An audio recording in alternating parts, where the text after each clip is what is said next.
Estamos de volta e agora vamos falar deles, que se tornaram a melhor opção para o consumo de proteínas nesses tempos de preço de carne alta, os ovos. Você sabe escolher ovos na hora de comprar? Sabe como escolher e limpar? Pois é, como está mais caro comer carne, o consumo de ovos aumentou, então é bom saber como manipular e armazenar melhor esse alimento. Inclusive, tem uma forma de saber quando um ovo está velho. Vamos ver. Com o preço da carne lá em cima, o brasileiro tem deixado o churrasco de lado e investido no ovo de galinha. É uma opção, né? A gente queria carne, com certeza. Para quem quer economizar e manter uma alimentação saudável, o ovo é a opção ideal, explica essa especialista. O ovo é um excelente alimento. Ele é uma fonte de proteína completa, ou seja, tem todos os aminoácidos essenciais para o nosso organismo. Hoje, dependendo do valor que você vai encontrar alguns tipos de carnes, você não consegue consumir isso diariamente. Então, o ovo seria uma boa opção de estar inserindo na dieta em substituição às carnes, sim. Para quem já é acostumado com a alimentação à base de ovos, independente de períodos de crise, a dica é saber escolher o alimento. O teste feito em casa com uma vasilha cheia de água é um dos mais conhecidos. O ovo, quando ele é mais fresco, ele tem mais água na sua composição, né? E conforme ele vai ficando mais velho ou mal armazenado, ele vai perdendo, né, essa água que compõe aí a clara, principalmente, e vai aumentando a quantidade de ar dentro dele. E aí, quando a gente coloca esse ovo dentro da água, se ele for fresco ou bem armazenado, né, a tendência é que ele fique deitado no fundo, né, da vasilha. E conforme ele vai ficando mais velho, ele pode inclusive ficar no fundo da vasilha, mas ele já vai tendendo a ficar em pé. E quando esse ovo já está muito velho ou mal armazenado, ele vai flutuar.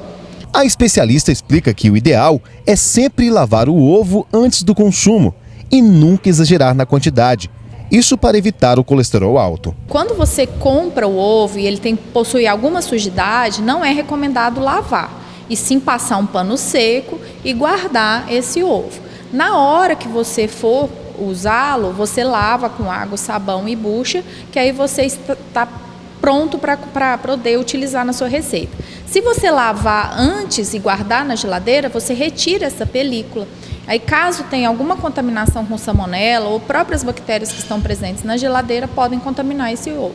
Outra dica para evitar a intoxicação através de bactérias é prestar bastante atenção na data de validade dos produtos vendidos em prateleiras de supermercados. A orientação em si para você fazer essa compra desse ovo é que você olhe primeiro o rótulo, né? Porque o ovo que ele é embalado, industrializado, ele vem um rótulo com a data de embalagem, com vencimento, todas as especificações que é necessária pela vigilância que ela exige.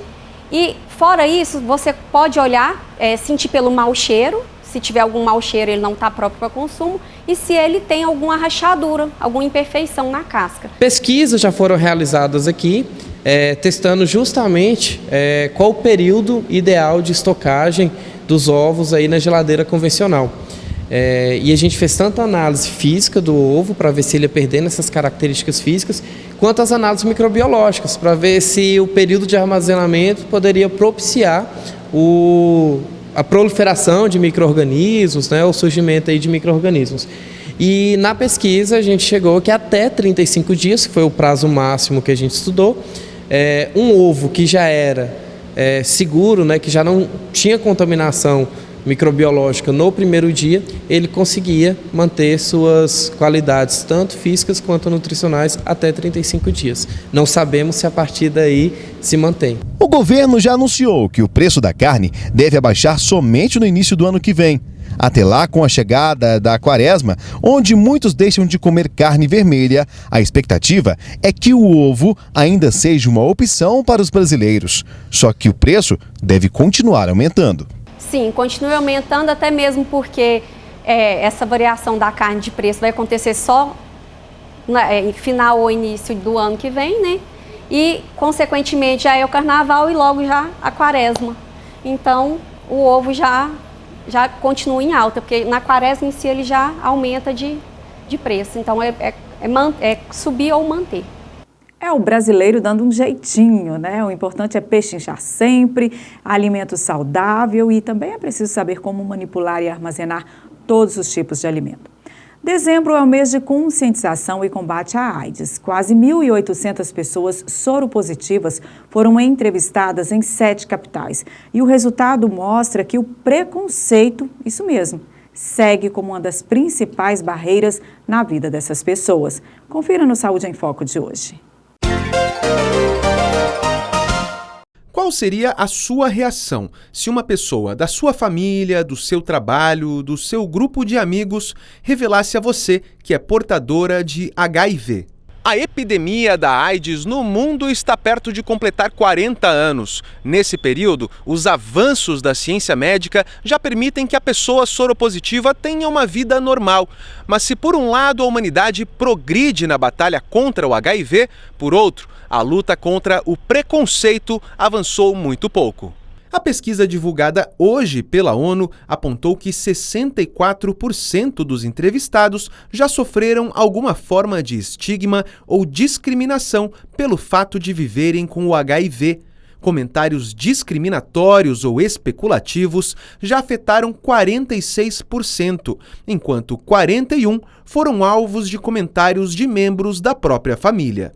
O HIV/AIDS é uma infecção sexualmente transmissível. Portanto, me parece que é impossível a gente falar em HIV e não falar em sexo e gênero. As pessoas também sofrem um estigma a mais por serem de grupos vulneráveis, como homens gays e pessoas trans. Então, são duas coisas que têm que ser combatidas porque eles andam muito juntos e se somam e, enfim, colocam as pessoas numa situação de ainda mais vulnerabilidade. O preconceito também prejudica a vida profissional. Mais de 30% dos entrevistados declararam estar desempregados e 1 em cada 5 perdeu a fonte de renda ou emprego. Isso é inadmissível, né? As pessoas que vivem com HIV e AIDS, elas têm os mesmos direitos que todo mundo, inclusive o direito à educação e ao trabalho. Então, é um dever da sociedade, de todos nós, da mídia também, da escola, das universidades, de todo mundo somar esforços para que a gente acabe com o estigma e a discriminação que essas pessoas têm sofrido. As consequências da discriminação também foram apontadas no estudo.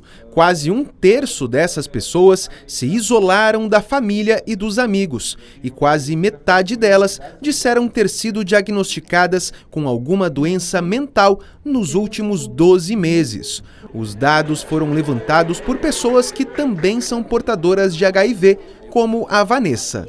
A grande maioria das mulheres que eu entrevistei, inclusive que tinham tido filhos em 2018, bem recente, sofreram as mesmas violências obstétricas que eu sofri em 99, quando tive a minha segunda filha, em 2001, quando tive a terceira. Em quase 4 décadas de epidemia, não mudou estigma, preconceito e discriminação. O período chuvoso chegou e é hora de redobrar a atenção em relação à dengue. João Pinheiro, no noroeste de Minas, teve mais uma morte confirmada por dengue em 2019. Com isso, a cidade agora tem 6 mortes pela doença, conforme o boletim epidemiológico divulgado pela Secretaria de Estado de Saúde de Minas Gerais na última segunda-feira. Até o momento, a dengue matou 168 pessoas em Minas Gerais. No total, foram contabilizadas 57 mortes por dengue em 2019 nas regiões do Triângulo Mineiro, Alto Paranaíba e Noroeste de Minas. Na área, 19 cidades têm óbitos pela doença confirmados. Uberlândia, 20 mortes. Patos de Minas, 6. João Pinheiro, também 6. Patrocínio, 3 mortes registradas. Uberaba e Frutal, 2 mortes. São Gotardo, Vazante e Araguari também registraram 2 mortes cada uma. Estrela do Sul, Ibiá e Ituiutaba, Monte Carmelo e Paracatu também com 1 morte. Também registraram 1 morte Rio, Paranaíba, Sacramento, Tupaciguara e Carneirinho. Unaí tem 3 mortes registradas. Olha, por isso é muito importante a sua atenção ao seu quintal, viu? Com essas chuvas, o perigo dobra. Vamos aproveitar aí a folguinha do fim de semana e verificar se não tem nenhum recipiente acumulando água parada. Combinado? A inclusão é um grande desafio do nosso século e mesmo quando há conquistas, é preciso vigilância, porque elas podem ser constantemente ameaçadas. Um projeto de lei apresentado ao Congresso pode dificultar ainda mais a contratação de deficientes no mercado formal de trabalho. O PL 6159, de autoria do governo federal, tem gerado polêmica e mobilizado diversos grupos. Só nesta empresa, Emerson vai completar 10 anos atuando como engenheiro. Já trabalhou em 4 cidades, tem especialização e mestrado. Apesar da qualificação, no caso de profissionais como ele, a conquista de uma vaga nem sempre é fácil. O mercado precisou de um empurrãozinho para incluir pessoas com deficiência. Hoje, 93% delas estão contratadas em empresas obrigadas a cumprir a lei de cotas. Quando você lança à luz uma questão de cotas, você traz assim, a gente precisa adaptar o meio para que o deficiente ele se sinta integrado, né? Então, nesse sentido, é muito importante que aí a empresa ela busca adaptar o meio ao deficiente, e aí a diversidade ocorre, né? De acordo com a lei de cotas, criada há 28 anos, dependendo do tamanho de uma empresa, ela precisa ter entre os seus funcionários de 2% a 5% de pessoas com deficiência. Mas, na prática, apenas 50% das empresas cumprem o que a lei determina. Muitas vezes os empresários, eles contratam pessoa com deficiência simplesmente para cumprir a lei de cotas, mas não fazem uma adaptação do ambiente de trabalho, não fazem as adaptações necessárias de acordo com a deficiência da pessoa. E depois falam simplesmente que a pessoa não está apta para o trabalho, sendo que não deu condições de trabalho para ela. Simplesmente desejam cumprir a cota, sem trazer uma qualidade de trabalho ali real para a pessoa com deficiência. Cerca de 32% das contratações de pessoas com deficiência no Brasil só ocorrem depois de notificação de um auditor fiscal. A gente sempre, no começo de uma fiscalização, a gente encontra um cenário de resistência por parte das empresas, muito pelo desconhecimento e pelo preconceito que existe com relação à empregabilidade da pessoa com deficiência. Os avanços da lei de cotas foram ameaçados na última semana pelo projeto de lei 6159, levado ao Congresso pelo Ministério da Economia em caráter de urgência. O governo alega que as empresas têm dificuldade em ocupar essas vagas. Eu entendo que os pontos mais danosos dentro desse projeto de lei é o fato de que, a partir dele, a empresa não vai ser mais obrigada a contratar pessoas com deficiência. Ela vai ter a opção de pagar um valor de 2 salários mínimos para um fundo de reabilitação. Além disso, a pessoa com deficiência grave, ela vai valer por 2 pessoas com deficiência, para 2 vagas da cota, ou seja, a pessoa vai ser transformada em números. Depois da pressão de deputados e ativistas, o presidente da Câmara, Rodrigo Maia, se comprometeu a não colocar a proposta em votação. Se aprovado, o projeto de lei pode levar à redução de oportunidades e aumento do mercado informal. Hoje, as vagas no mercado formal conseguem atender menos de 9% das pessoas com deficiência em idade economicamente ativa. Esse PL ele vem de uma forma sem nenhum tipo de discussão com as pessoas com deficiência, e para nós que estamos na ponta trabalhando com a prática da inclusão, esse projeto praticamente acaba com o que foi conquistado aí nos últimos 15 anos em termos de inclusão.